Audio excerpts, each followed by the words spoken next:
TVC, a TV do Correio da Manhã. Direto dos estúdios da TV Correio da Manhã em Petrópolis, começa agora o Correio Petropolitano Debate desta sexta-feira. E nesta edição, Tenente Coronel Márcio Luiz é o novo comandante do 15º Grupamento dos Bombeiros Militares de Petrópolis. Vacinação nas escolas da Rede Municipal de Ensino em Petrópolis é realizada até sábado. Nova diretoria do Serrano almeja acesso da Série A2 do Campeonato Carioca. Ingo Ramos sanciona a lei que obriga empresas a retirar fios soltos em Petrópolis.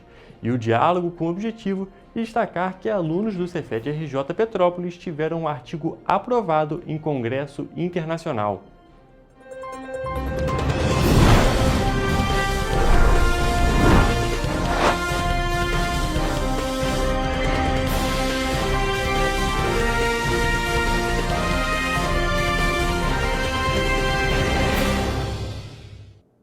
Olá, boa tarde, eu sou o Hugo Petersen e começamos agora mais um Correio Petropolitano Debate neste dia 11 de julho. E olha só, gente, para a gente começar a nossa edição, o 15º Grupamento de Bombeiro Militar de Petrópolis passou por mudança de comando nesta quinta-feira.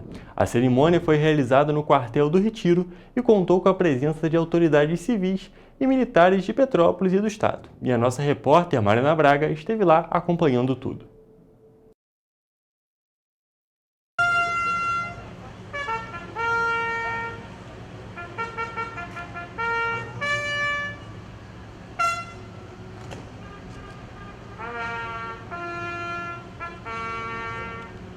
O Corpo de Bombeiros Militar do Estado do Rio de Janeiro promoveu nesta quinta-feira a cerimônia da passagem de comando do 15º Grupamento de Bombeiro Militar. No início do evento, o antigo comandante Coronel Francisco Suassuna discursou sobre a passagem no 15º GBM e destacou os serviços prestados. Quando me despeço por definitivo da tropa do 15º Grupamento de Bombeiro Militar, que comandei durante 36 semanas. O evento aconteceu aqui, na sede do 15º Grupamento de Bombeiro Militar e contou com a presença de autoridades civis e militares. Essa passagem de comando marca uma nova fase para o grupamento, que é responsável por atender ocorrências de resgate, incêndios e desastres naturais na cidade. Durante a cerimônia, houve o cumprimento do novo comandante com as tropas do quartel, além do ato de transmissão do cargo. Assumo o comando do 15º Grupamento de Bombeiro Militar, Grupamento Imperial.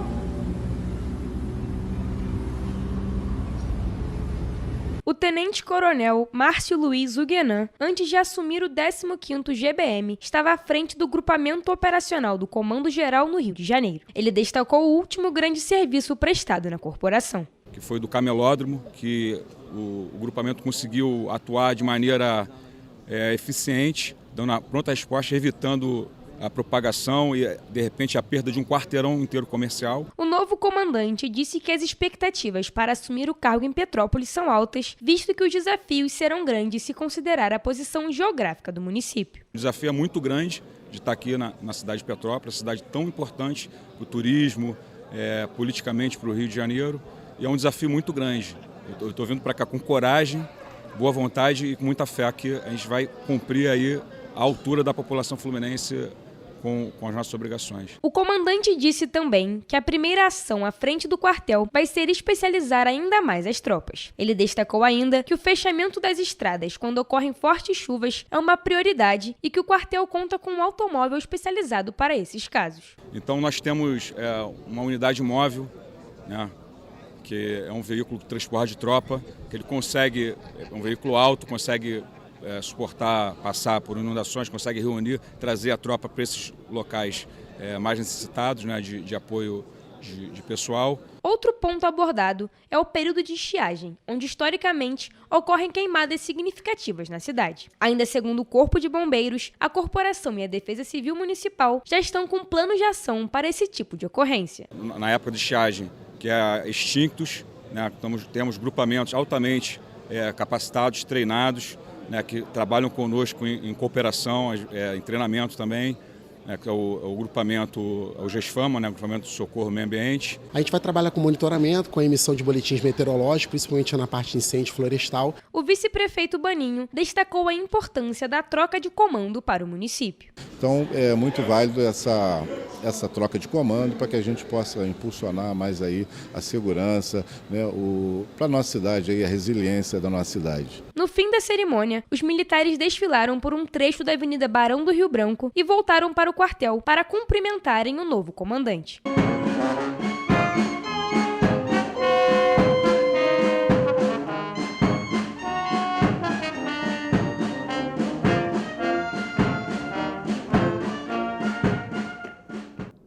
E ontem nós recebemos o secretário de Saúde da cidade, Luiz Krusik, que falou um pouco sobre a campanha de vacinação nas escolas. E agora nós vamos acompanhar uma matéria mais elaborada sobre este assunto. Isso porque a Prefeitura de Petrópolis realiza até sábado, dia 12 de julho, uma ação de atualização do calendário vacinal em unidades da rede municipal de ensino. A vacinação é voltada a crianças e adolescentes, conforme indicado pelo Calendário Nacional de Vacinação. Os imunizantes vão ser distribuídos em escolas da Posse e também de Pedro do Rio. Vão ser oferecidos imunizantes contra a influenza, Covid-19, hepatite B, febre amarela, triviral, HPV e meningo ACWY. A seleção das vacinas vai seguir a idade dos estudantes e o esquema vacinal primário previsto para cada faixa etária. A aplicação dos imunizantes vai ser feita nas escolas, com exceção da vacina contra a dengue. O programa Saúde nas escolas é para justamente orientar os alunos, os jovens hoje em dia que tem, até para os próprios familiares também, os pais, né, estarem cientes do quanto deve ser importante conversar com os seus filhos em casa também. O secretário reforça a importância da vacinação como uma das principais formas de prevenção de doenças. A vacinação é importante na questão preventiva, né? A gente precisa trabalhar sempre em prevenção, né? Com a prevenção a gente consegue custear mais barato todo o sistema, né? E evitar a correção que sai muito mais caro para o município hoje. Nesta quinta-feira, a ação foi realizada no Centro de Educação Infantil Sônia Regina Scudese, no Alto da Serra. No mesmo dia, a Escola Municipal Dom Pedro de Alcântara, no Santa Rosa, recebeu a visita das equipes de saúde. A programação segue nesta sexta-feira na Escola Municipal Ideobrando de Carvalho, localizada na Estrada Silveira da Mota, na Posse. A vacinação ocorre no turno da manhã e se estende até 1h30 da tarde. No sábado, dia 12, a Escola Municipal Monsenhor João de Deus Rodrigues, em Pedro do Rio, vai receber a equipe das áreas técnicas de imunização do município para o atendimento no turno da manhã. Cerca de 500 estudantes estão incluídos na ação. O projeto terá continuidade com novas ações previstas após o retorno das aulas. E depois do recesso, a gente vai dar continuidade junto com as áreas técnicas, com a estratégia de saúde da família e também com a vigilância epidemiológica nessa continuidade das vacinas. Para que o estudante seja vacinado, é necessário apresentar a caderneta de vacinação, CPF ou RG, além do termo de autorização assinado pelos responsáveis. A escola deve manter em arquivo uma cópia do termo e, se houver, do termo de recusa. E para entender melhor a importância da vacinação, é bom compreender o cenário geral do país em relação às doenças respiratórias, que são alguns dos tipos de doença que estão sendo imunizadas contra. E por isso, vamos acompanhar agora o boletim Infogripe referente à última semana epidemiológica com a Tatiana Portela. Nesse boletim Infogripe, nós temos 2 pontos de destaque. O primeiro deles é que os casos de síndrome respiratória aguda grave seguem em queda ou interrupção do crescimento já em todos os estados do país, sendo que esse cenário reflete aí já a diminuição das hospitalizações por SRAG associado ao vírus sincicial respiratório, especialmente nas crianças pequenas, e também a diminuição das hospitalizações pelo vírus da influenza A, que atinge aí principalmente a população mais idosa. A gente ainda observa um aumento dessas hospitalizações, tanto por VSR quanto por influenza, em algumas faixas etárias específicas, em apenas alguns estados do país, mas a tendência, de modo geral, é de queda desses casos de SRAG, tanto por VSR quanto por influenza. Apesar, né, dessa tendência de redução desses casos, a gente observa que a incidência dos casos de SDRAG permanece elevada aí em boa parte do país. Portanto, a gente continua pedindo para que as pessoas que ainda não tomaram a vacina contra a gripe, que tomem a vacina contra o vírus. E também a gente pede para que as pessoas continuem tendo alguns cuidados. Então, usar máscara dentro dos postos de saúde, em locais com maior aglomeração de pessoas e com menor circulação de ar. Em caso de aparecimento de sintomas de gripe ou resfriado, a gente pede para que as pessoas fiquem em isolamento em casa. Mas se não for possível fazer esse isolamento, a gente recomenda que as pessoas saiam de casa usando uma boa máscara.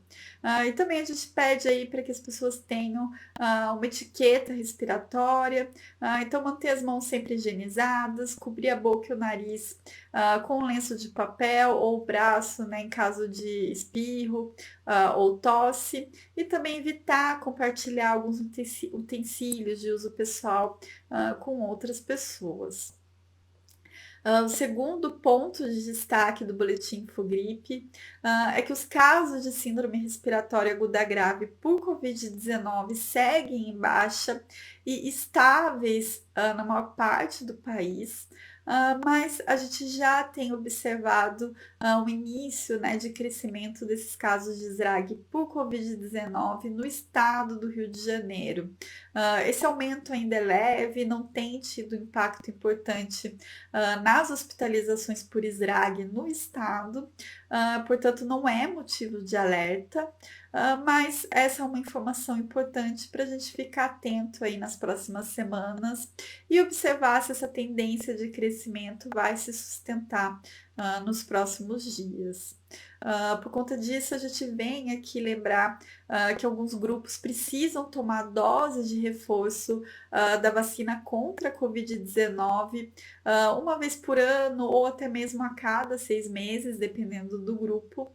Portanto, a gente pede aí para que as pessoas verifiquem se estão atualizadas em relação à vacina contra a Covid-19. E ainda falando no tópico da saúde, mas num ponto de visão um pouco diferente, a Prefeitura de Petrópolis segue com um programa de castração de cães e gatos aqui na cidade imperial. E o Executivo Municipal publicou um vídeo nas redes sociais falando sobre os resultados desta campanha até o momento. Em pouco mais de 6 meses, a Prefeitura de Petrópolis já castrou mais de 2.100 animais. As ações acontecem por região e as cirurgias são realizadas no castramóvel. A castração, além de oferecer qualidade de vida para cães e gatos, ainda garante o controle populacional dos animais. Já foram atendidas as regiões de Araras, Itaipava e Quitandinha. E a próxima ação será no Retiro. E olha, gente, agora mudando de assunto, hoje começa oficialmente o último fim de semana da BioFest 2025. E a cada dia que passa, acontecem mais coisas na festa alemã aqui em Petrópolis e mais informações são divulgadas. E como parte das ações de sustentabilidade da 36ª BioFest, bombonas para o descarte de óleo de cozinha usado em...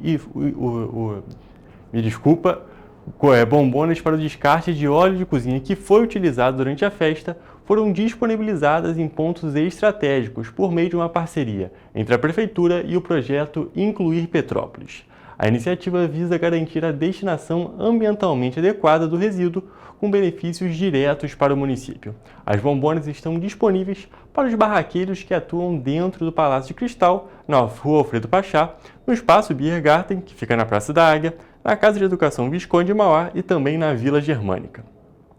Os trabalhadores estão sendo orientados a utilizarem corretamente os coletores para armazenar esse óleo exclusivamente nas bombonas e entregar apenas às equipes da Condep e do projeto Incluir Petrópolis responsáveis pela coleta e destinação final. A barraca da Condep, instalada no Palácio de Cristal, é um ponto de entrega voluntária. E no local também há uma bombona do projeto Incluir. Os visitantes que quiserem colaborar com a ação podem levar o óleo de cozinha também, ou seja, não é exclusivo para os barraqueiros da BioFest. E esse óleo de cozinha deve ser levado em uma garrafa PET bem fechada e entregue na barraca. A orientação aos barraqueiros é não descartar o óleo usado em pias, ralos ou também no solo ou no lixo comum. O resíduo deve ser armazenado corretamente e entregue apenas às equipes autorizadas. A destinação correta do óleo de cozinha usado contribui diretamente para a preservação dos recursos hídricos e também evita entupimentos na rede de esgoto, reduz a poluição e ainda gera retorno financeiro para o município.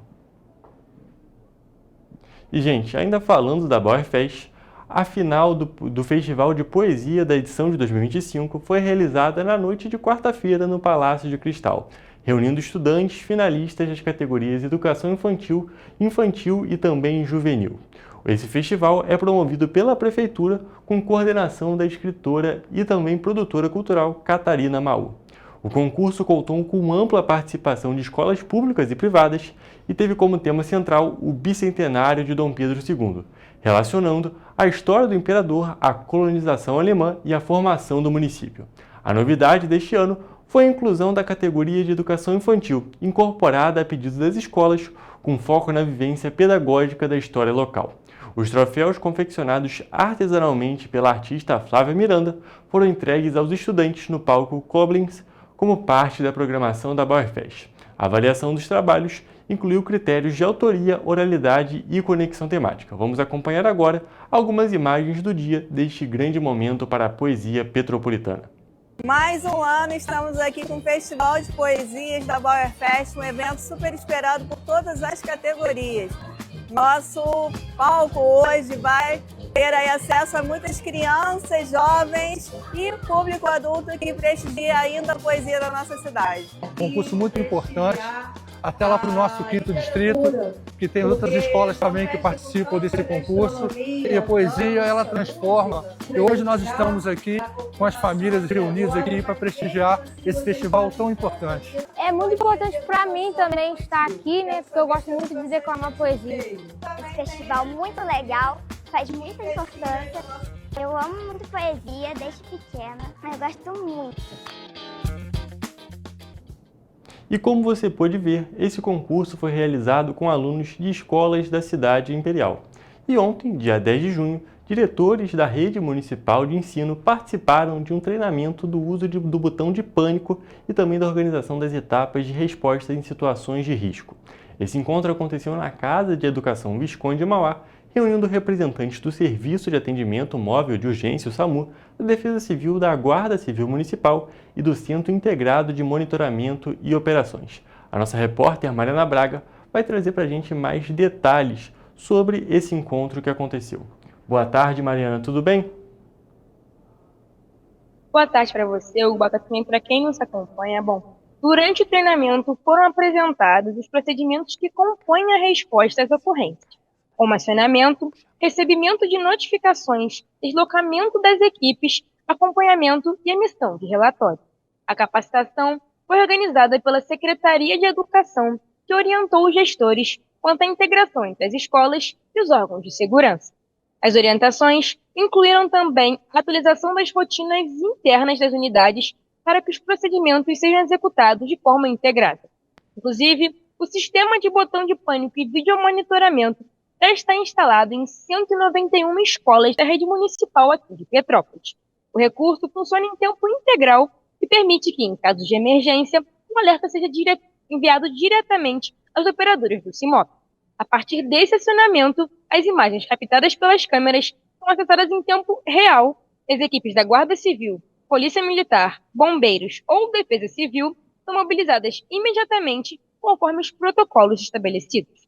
Então, Hugo, essa é mais uma novidade aí para a segurança das adolescentes e crianças da rede municipal aqui de Petrópolis. Volta com você. Perfeito, Mariana. Muito obrigado pelas suas informações. E como você mesmo disse, é mais uma ação, mais um tipo de equipamento para garantir a segurança tanto dos adolescentes, das crianças, vamos falar, né, dos alunos no geral. Muito obrigado pelas suas informações. E, gente, agora, terminando a participação da Mariana, também vou encerrar o nosso primeiro bloco do Correio Petropolitano Debate. Mas fique por aqui, porque o nosso programa só está começando.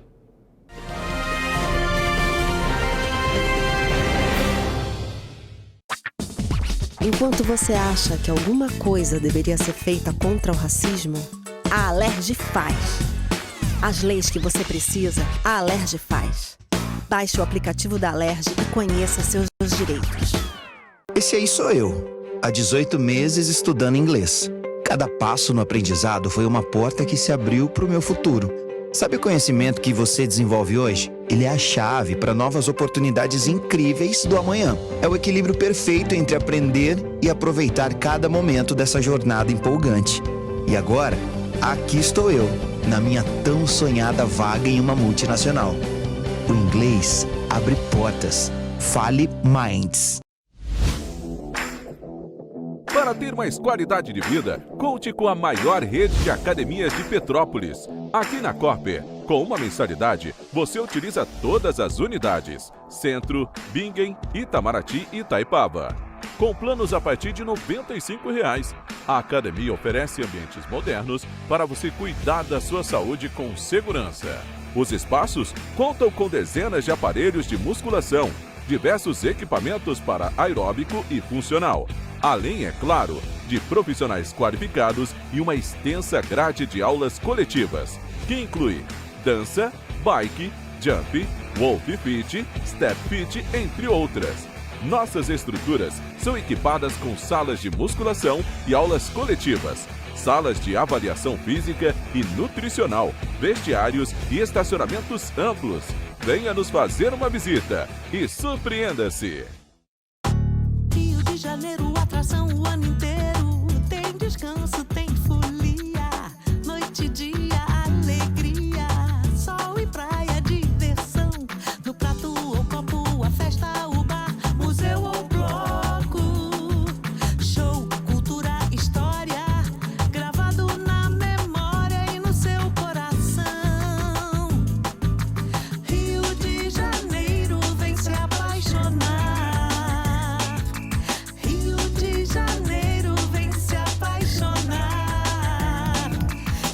Maravilhas, campo, mata, serra e trilha, em estado de emoção. Tem o Rio de Janeiro, que você já ama, e o Rio, que ainda vai conquistar você. Apaixone-se pelo Rio. Rio de Janeiro, vem se apaixonar.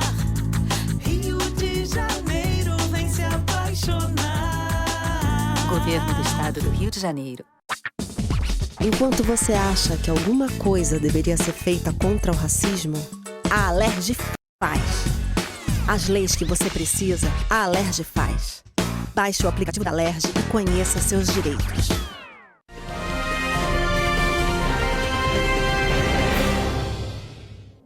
Estamos de volta e olha, gente, normalmente eu e o Gabriel Toledo fazemos o Correio Esportivo aqui nos telejornais da TV Correio da Manhã. Nós vamos acompanhar agora uma matéria sobre o futebol petropolitano. Mas desta vez vai ser feita pelo Gabriel Hatz, do Correio Petropolitano. Vamos acompanhar. O vento sopra forte na cidade de Petrópolis, e com ele vem a esperança de novos tempos para o Serrano Futebol Clube. Nas décadas de 70 e 80, o Leão da Serra chegou a ser temido no futebol do estado. Em 2023, a torcida voltou a sorrir com o acesso à Série A2 e a campanha histórica na Copa Rio. Mas 2024 terminou com um gosto amargo, o rebaixamento para a Série B1. O estádio Atílio Marotti não é um marco apenas para Petrópolis, mas sim para o futebol mundial. Por este gramado já passaram craques como Zico, Roberto Dinamite e Acácio. Foi berço também de um dos maiores nomes da seleção brasileira, o anjo das pernas tortas, Garrincha. E com a nova temporada, novos desafios. Celso Martins assume o comando técnico do Leão da Serra, com passagens por Criciúma, categorias de base dos grandes do futebol carioca e também pelo futebol internacional. Ele fala sobre o desafio de recolocar o clube nos caminhos das vitórias. É um encontro muito bom, no momento certo. Me sinto muito preparado para o desafio e eu acho que para o Serrano também ter um treinador jovem com competência que possa conduzir o processo nesse acesso é muito interessante para os dois lados, né? Quem não quer lidar com pressão não tem que estar no futebol. Acho que a gente já está preparado para isso, graças a Deus. Passamos, como você falou, por clubes que poram à prova essa pressão, essa pressão por resultado. Dentre das escolhas que a gente tinha para fazer, com certeza foi a melhor. O vídeo que ele também já passou por Criciúma, Azures, já foi auxiliar da Casa do Vasco. Além de gerir a pressão da torcida, Celso terá um desafio imediato, a formulação do novo elenco. O treinador explicou qual perfil de time pretende levar a campo na Série B1. A gente precisa de algumas lideranças experientes que consigam suportar esse momento de ansiedade do torcedor, da cidade, de todo mundo que envolve no projeto, mas que consiga lidar bem com essa pressão. E a gente tem bons nomes para isso. E ao mesmo tempo a gente tem que tentar a transição de alguns meninos da base. A base do Serrano já é uma base vitoriosa no Rio de Janeiro. É uma base que está organizada, está com um processo bem bacana, então a gente precisa tratar desses meninos como ativo. A arquibancada principal segue interditada há anos por irregularidades estruturais. A cobrança é constante por parte da torcida. A gente estava muito próximo, né, de fazer a liberação já para a B1. Ela deu uma estagnada um pouquinho, porque envolve uma quantia bem alta para que a gente possa fazer essa reforma, mas a gente está caminhando para isso. Já posso prometer para a torcida que caso a gente não consiga para esse ano que vem, com certeza essa arquibancada vai estar liberada, porque a gente entende que nosso torcedor tem que estar no melhor lugar, torcendo por nós, e ela vai estar liberada ano que vem, com certeza. A derrota para o Serrano pode significar para o Flamengo o fim de um sonho, o sonho do Tetra. O gol nasceu de um cruzamento de Luiz Carlos, que desviou em Luiz Pereira. A Napolina entrou rápido e conferiu. O futebol é feito de ciclos. O Serrano já foi gigante e pode voltar a ser. A arquibancada espera, a torcida cobra e o Leão da Serra quer rugir novamente. E agora, claro, vamos acompanhar como vai ser os próximos passos da caminhada do Serrano nessa fase de reconstrução. Mas isso daqui é mais pra frente. Agora nós vamos para a previsão do tempo.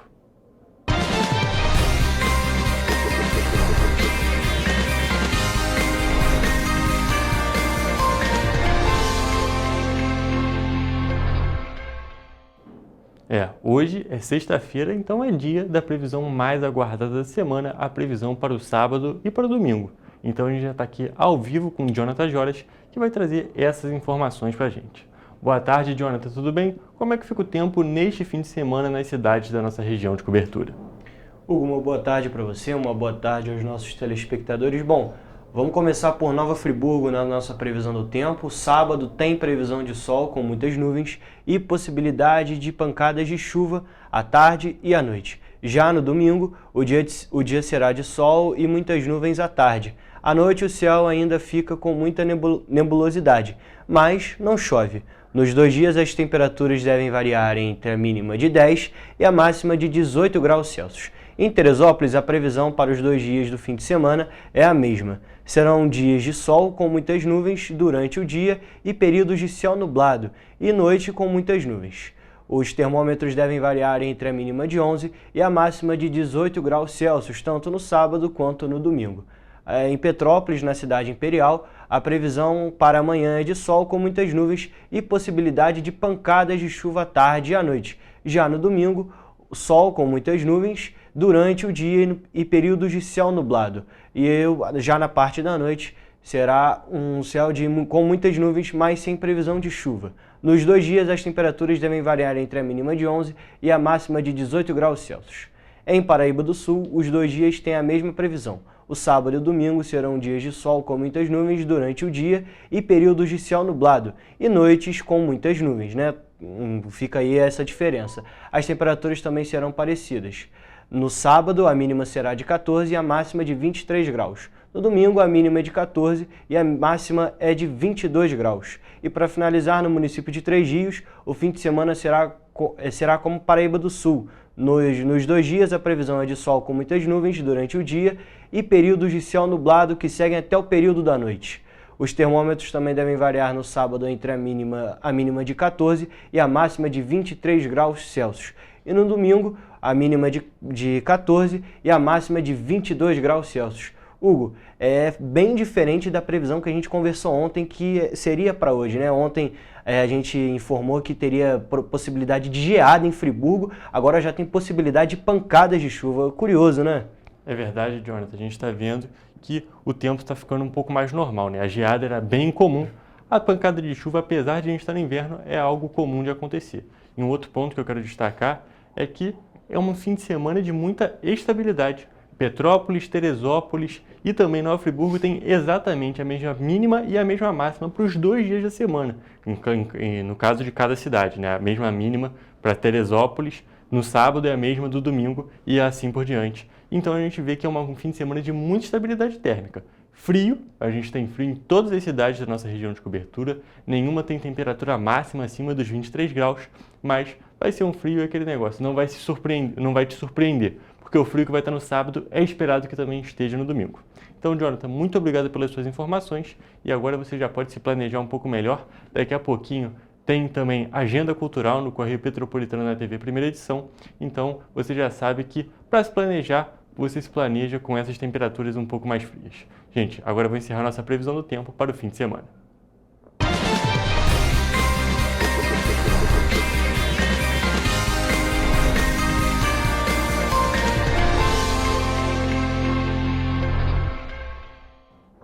E vamos agora para o Correio Político.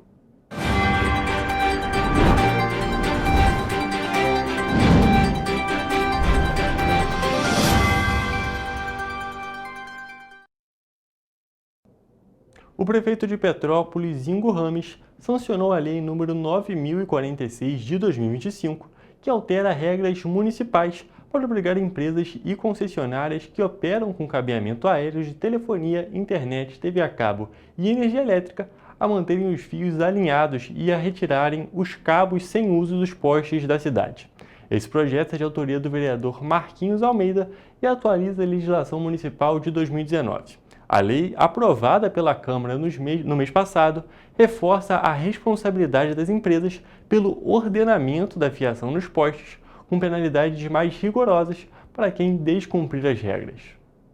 Entre abril e junho deste ano, ao menos 3 postes de energia pegaram fogo em Itaipava, o que chamou a atenção para o estado crítico da rede elétrica e de telecomunicações da cidade. Dos 3 incêndios, 2 deles foram em um mesmo local e ocorreram em plena luz do dia, em pontos movimentados da Estrada União Indústria. A nova lei estabelece multa de cerca de R$ 26.500 para quem não cumprir com as exigências. Em caso de reincidência, o valor é dobrado. Além disso, o infrator recebe uma notificação para corrigir o problema em até 30 dias, e o prazo pode ser prorrogado por mais 30. Em situações de risco, ou seja, quando fios caem e representam perigo imediato para pedestres ou veículos, o prazo para resolver o problema cai para apenas 24 horas após a notificação. A legislação também prevê penalidade extra caso as empresas descartarem restos de cabos e materiais em vias públicas ou em locais inadequados. Horrível, horrível.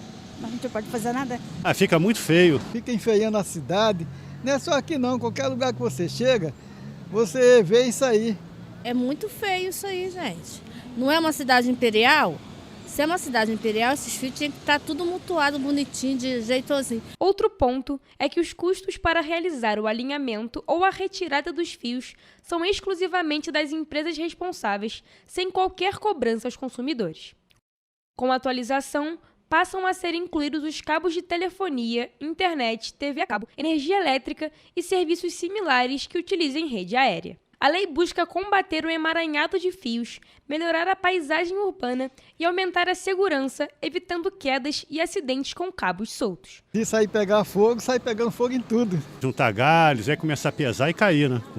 Com chuvas. Eu acho perigoso, né? Fiz um monte de fio, pode dar curto, né? Pega fogo em algum edifício, até cai fogo em quem está passando na rua.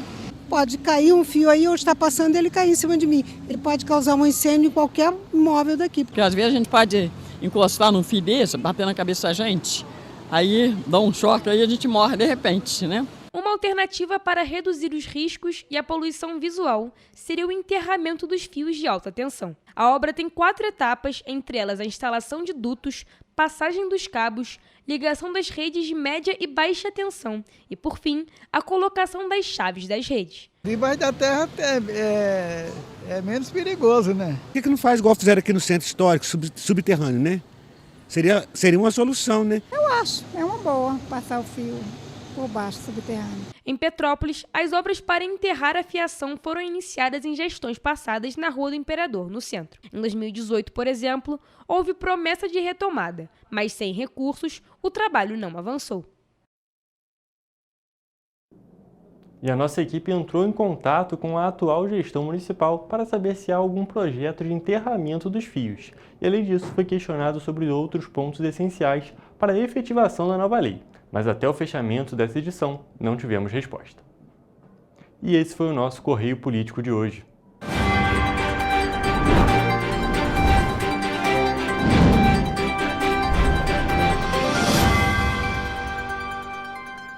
E olha, gente, antes da gente encerrar o nosso bloco e ir para a entrevista, a gente tem que destacar um outro ponto que também segue nesse assunto de fiação, mas de uma maneira um pouco indireta. Uma das atividades mais populares do estado do Rio de Janeiro é a brincadeira de soltar pipas, e ela pode causar diversos tipos de danos à rede elétrica. Petrópolis e Teresópolis estão entre as 10 cidades do estado com mais ocorrências de pipas na rede elétrica. Esses dados são da concessionária de energia Enel e foram divulgados nesta quinta-feira. Entre janeiro e abril deste ano, a Enel registrou no estado do Rio 476 incidências com pipas, um aumento de 24% em relação ao número de casos contabilizados no mesmo período de 2024. Segundo a concessionária, no primeiro quadrimestre de 2025, quase 96 mil clientes tiveram o fornecimento de energia impactado por ocorrências com pipas, um crescimento de 7% na comparação com o ano passado. Entre os 66 municípios da área de concessão da empresa, Magé aparece com o maior número de incidências, seguido por São Gonçalo, Cabo Frio, Campos dos Goitacazes e Araruama. Petrópolis e Teresópolis são as únicas cidades da região serrana que aparecem entre as 10 com mais ocorrências.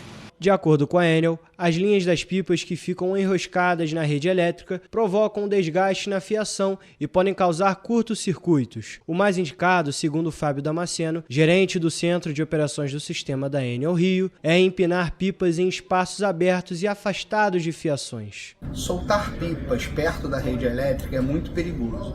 Por isso, os pais devem redobrar a atenção com as crianças, especialmente nas férias escolares, e orientá-las a brincar apenas em locais abertos, como parques ou campos, longe dos fios. Fábio Damasceno ainda ressaltou que, caso a pipa fique presa na rede, é importante que os praticantes não tentem remover a pipa do local. Se a pipa enroscar na rede elétrica, ninguém deve tentar retirar ou jogar objetos. Somente a Enel, com equipe especializada, pode fazer a remoção com segurança. Ainda de acordo com a concessionária de energia, a pipa funciona como para-raios, conduzindo a energia e podendo provocar acidentes fatais. Gente, agora o Correio Petropolitano Debate faz mais um rápido intervalo, mas fique por aqui para acompanhar nossa entrevista ao vivo, nossa entrevista científica de hoje.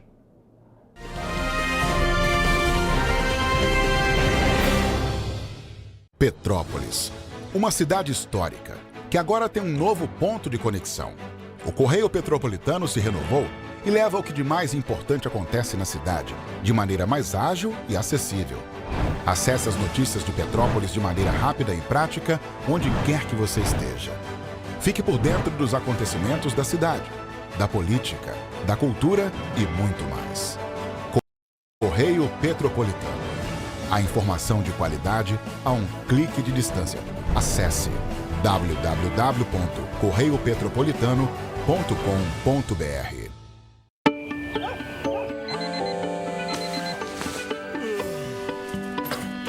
Meu pai é um cara muito corajoso. Ele luta contra o mal igualzinho um super-herói. Ele não usa capa, mas tem um uniforme muito legal e vários equipamentos especiais. Ele também tem super veículos e quando precisa, ele pode até voar. Meu pai me disse para não ter medo, que as coisas estão melhorando. E eu acredito no que ele me fala. É, e os resultados já estão aparecendo. Mas o governo do estado do Rio quer mais. Por isso, estão sendo investidos R$1 bilhão na nossa segurança, com ações em todas as regiões do estado. A gente não está aqui dizendo que a guerra contra o crime está ganha. Ainda tem muita coisa a ser feita. Mas aqui no Rio, os criminosos não vão ter vida fácil. Pode acreditar nisso. Governo do Estado do Rio de Janeiro. Para ter mais qualidade de vida, conte com a maior rede de academias de Petrópolis. Aqui na Corper, com uma mensalidade, você utiliza todas as unidades: Centro, Bingen, Itamaraty e Itaipava. Com planos a partir de R$ 95,00. A academia oferece ambientes modernos para você cuidar da sua saúde com segurança.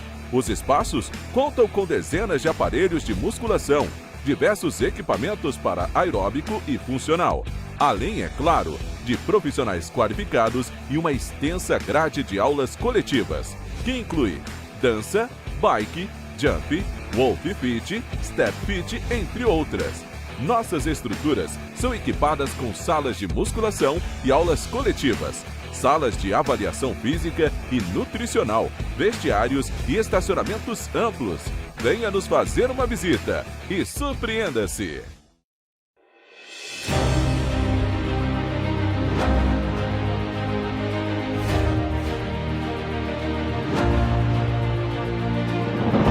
Não é jornalismo de direita, é jornalismo direito. Correio Petropolitano. Tudo que seu jornal não deveria ter deixado de ser. Todos os dias, em uma banca perto de você.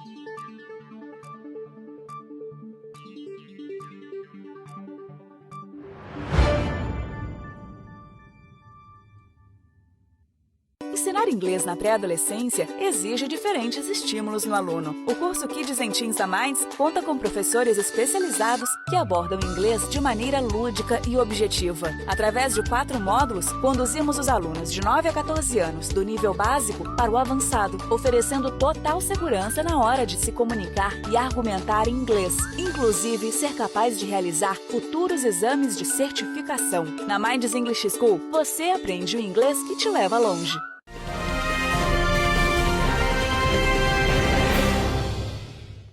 O Correio Petropolitano Debate está de volta e a gente já está aqui ao vivo com a Juliana e também com o João Paulo, que vão conversar um pouquinho com a gente sobre aquele assunto científico, sobre uma pesquisa que foi realizada aqui no Cefet Petrópolis.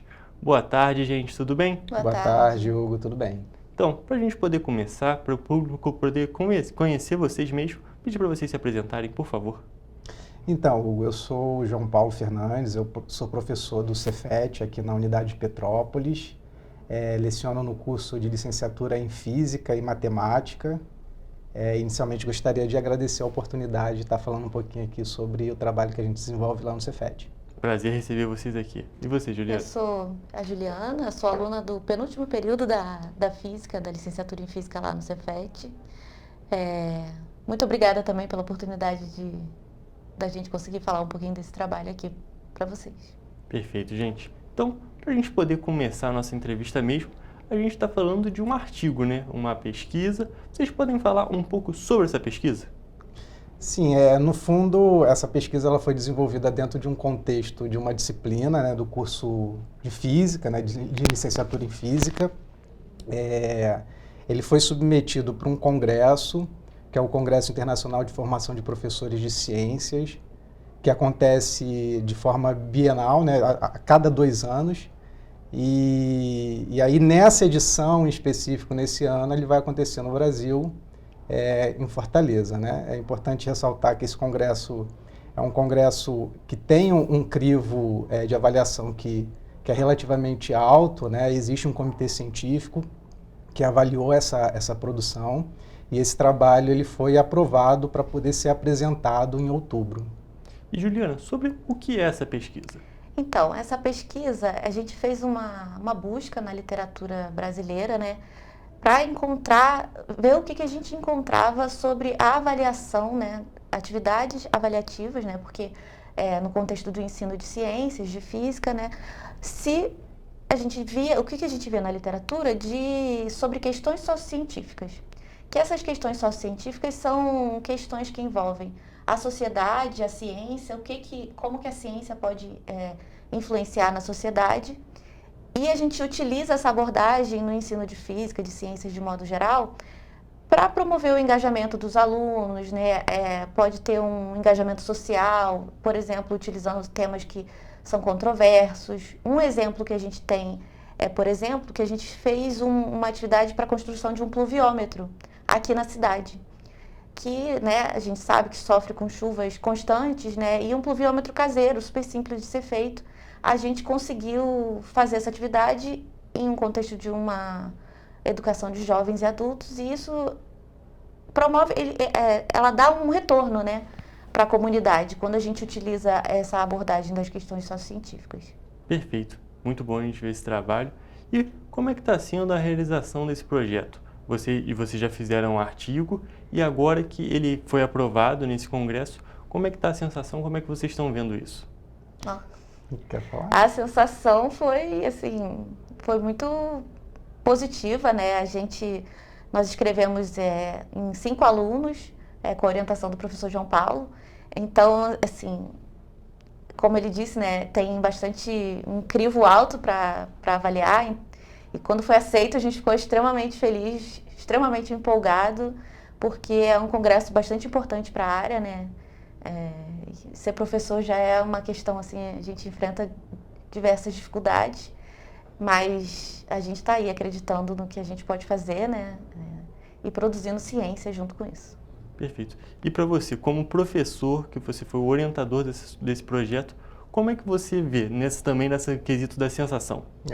Então, Hugo, a gente parte do pressuposto que a universidade ela se estabelece a partir do tripé ensino, pesquisa e extensão, né? E aí a pesquisa é um desses elementos que fundamentam a universidade, né? E aí ter um trabalho como esse aprovado significa que, assim, a gente está nesse processo de desenvolvimento de trabalhos que envolvem a própria pesquisa, né?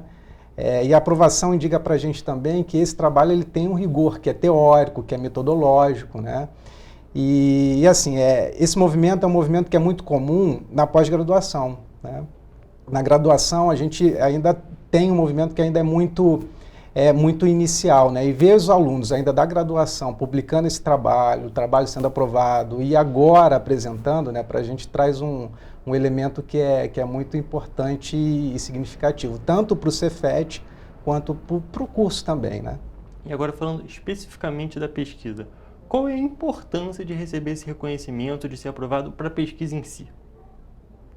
Bom, eu acho que mostra para a gente que é uma pesquisa relevante na área, né?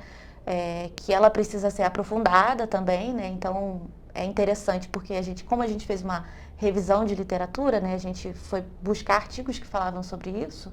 Agora a gente pode dar continuidade a essa pesquisa, né? Porque de certa forma a gente recebeu o aval da comunidade ali que essa pesquisa é uma pesquisa importante de ser feita. Então a gente muito provavelmente vai seguir com a pesquisa depois da aprovação e da apresentação no Congresso. Perfeito. Muito importante esse ponto, realmente, ver que é um trabalho sendo reconhecido, muita coisa acontecendo, e agora, né, vamos falar um termo que pode parecer um pouco estranho, que ainda na faculdade já tem um trabalho reconhecido num congresso internacional, é algo muito significativo. E os trabalhos depois eles vão ser publicados numa edição especial de uma revista científica, que é uma revista também muito bem colocada, né? Então, para a gente está sendo incrível. Esse é um ponto também bem interessante que, para quem não é da área, pode não conhecer, mas a publicação de um artigo numa revista é um ponto importantíssimo para ele, não é mesmo? Não, sem dúvida, né? Inclusive pensando em processos seletivos futuros, como, por exemplo, a continuidade dos estudos deles a nível de mestrado e doutorado, né? As publicações é um elemento que impulsiona eles nesses processos, né? E fora que a gente tem que pensar também, né, que esses são os principais veículos de divulgação do que está sendo produzido dentro do contexto da pesquisa. Então, a gente ter esse reconhecimento para a gente é muito importante. Perfeito. Fico feliz de saber que estão tendo esse reconhecimento e também, que querendo ou não, vocês estão levando o nome da nossa cidade, levando o nome do Cefet e levando o nome de Petrópolis para esse meio científico que é tão importante, principalmente levando em consideração que o meio científico em si já é importante, mas o meio científico que vai formar outros cientistas ainda tem, vou dizer que tem uma importância um pouquinho maior, vamos dizer assim. Mas, gente, e também para vocês poderem fazer todo esse trabalho, poderem ir lá em Salvador, onde que vai acontecer esse evento, precisa de uma estrutura. Desculpa, gente, perdão. Imagina. Mas esse congresso que vai acontecer em Fortaleza precisa de uma estrutura também, não é mesmo? No fundo, assim, a gente teve o trabalho aprovado, né? Só que esse trabalho ele tem um custo para poder ser apresentado, né? Que é principalmente associado ao deslocamento e à estadia desses estudantes, né? Infelizmente, a gente não tem esse financiamento, né? Mas aí acho que a Juliana pode falar um pouquinho, né? De como está sendo esse movimento de angariar esse recurso para que eles possam ir para esse evento e apresentar esse trabalho. A gente fez um perfil na rede social, no Instagram, vaquinha científica, porque a gente está tentando, né, angariar fundos, porque principalmente a passagem ela é muito cara, né? E para a gente é essencial que a gente vá lá e apresente o trabalho, até porque para ser publicado nas revistas e tal, ele precisa ser apresentado. E a vida de estudante, né, é complicada, de universitário é complicada. Então a gente está fazendo esse movimento para tentar angariar fundos também para ajudar. Pedir para quem puder, né? Quem puder participar, quem puder dar essa ajuda, porque realmente é um ponto muito significativo para a nossa cidade, para os nossos futuros profissionais, e quem puder, quem tiver essa disponibilidade, fazer o pedido aqui para a pessoa realmente contribuir, porque é algo muito significativo, porque a gente está falando tanto de coisas que podem acontecer ainda, né? A publicação na revista, mas ainda precisa desse, vamos dizer que é um pequeno passo para chegar lá. Esse passo aí. Perfeito. E como é que está sendo a recepção na universidade? Como é que eles estão vendo, que agora que já foi aprovado, como é que está a situação na universidade? Eu acho que esse traz um elemento que é muito importante, né? Porque, assim, no fundo, é a iniciação a um processo de pesquisa, né? Então, os outros estudantes observando esse movimento, né, de reconhecimento, de aprovação de um trabalho no Congresso Internacional, estimula também, né, a se aproximarem dentro da pesquisa, né? E o que a gente tem acompanhado é um certo, pelo menos ao longo dos anos, né, um certo desinteresse, principalmente para quem está na graduação, em continuar, né? E a gente sabe o quanto é importante esse trabalho na pesquisa, né? O quanto é importante a gente ter pessoas em potencial para poder desenvolver esse trabalho e dar continuidade. Então, assim, eu acho que a gente vê assim, com muitos bons olhos, né, no sentido de estimular esses outros estudantes a também quererem participar desses eventos e seguir, quem sabe, para essa carreira científica. Perfeito, a gente vê que são conquistas, né? Já é uma conquista para vocês, apesar de ainda não ter tido a apresentação, já é uma conquista ter sido aprovado. Então, e as conquistas vão impulsionando, vão chamando mais pessoas, e eu tenho certeza que ainda vocês vão conseguir apresentar e muita coisa ainda vai acontecer. Gente, tem mais algum ponto que vocês querem destacar sobre esse artigo ou até mesmo sobre o Congresso? Eu queria só falar que ele também ele é fruto, né, de uma trajetória que a gente teve na faculdade. Desde o primeiro período a gente tem contato com essa questão da pesquisa, é incentivado a ler, a participar de encontros. Então, assim, apesar de ter sido feito quase no finalzinho da faculdade, né, ele é produto de uma formação muito sólida. Então, o Cefet aqui de Petrópolis, as licenciaturas, os demais cursos são cursos excelentes. Então, a gente vê isso como resultado de toda a nossa trajetória até aqui, né? Agora a gente está pertinho de se formar, mas isso com certeza vem lá desde o primeiro período. Perfeito, a gente vê que realmente é uma caminhada, apesar de ter começado agora, só foi possibilitado por conta de toda a caminhada que aconteceu antes disso. Com certeza. Sem dúvida. E, gente, para a gente poder finalizar, vou pedir para vocês falarem de novo qual é a campanha que vocês estão fazendo, a vaquinha que vocês estão fazendo, para quem puder contribuir. Bom, a vaquinha tem um perfil no Instagram, que além de fazer esse processo de angariar custos, a gente também vai divulgar as informações do trabalho, quando ele for publicado, vai falar um pouquinho sobre ele, e o perfil é Vaquinha Científica. Vaquinha como se escreve com QI mesmo. E aí sigam lá, se puderem ajudar, ajudem a gente. Perfeito, gente. É muito importante também destacar que quem puder ajudar, que não puder contribuir, mas que puder ajudar com a divulgação, já é um papel muito importante também. Isso mesmo. João, Juliana, eu vou agradecer muito por vocês terem comparecido aqui no Correio Petropolitano Debate. Foi muito bom a gente conversar sobre esse tema que muitas vezes não é tão falado, mas que também é essencial. A gente que agradece mais uma vez a oportunidade. O Cefet sempre estará de portas abertas para quando quiserem visitar, conhecer mais o trabalho lá, né? Sempre de portas abertas. Perfeito. Obrigada, Hugo. Obrigada pela oportunidade de falar sobre o nosso trabalho aqui. É sempre importante mostrar o que a gente está fazendo dentro da universidade, para o público de fora da universidade. Perfeito, gente. Eu agradeço mais uma vez. E agora vou encerrar também a nossa entrevista e a nossa edição do Correio Petropolitano Debate. Mas, antes disso, vou dizer mais uma vez, quem puder ajudar, Vaquinha Científica com QU, para ficar aqui já, para você que pode contribuir ou que pelo menos pode fazer a divulgação. Agora vou encerrar de fato a nossa edição de hoje do Correio Petropolitano Debate. Até a próxima.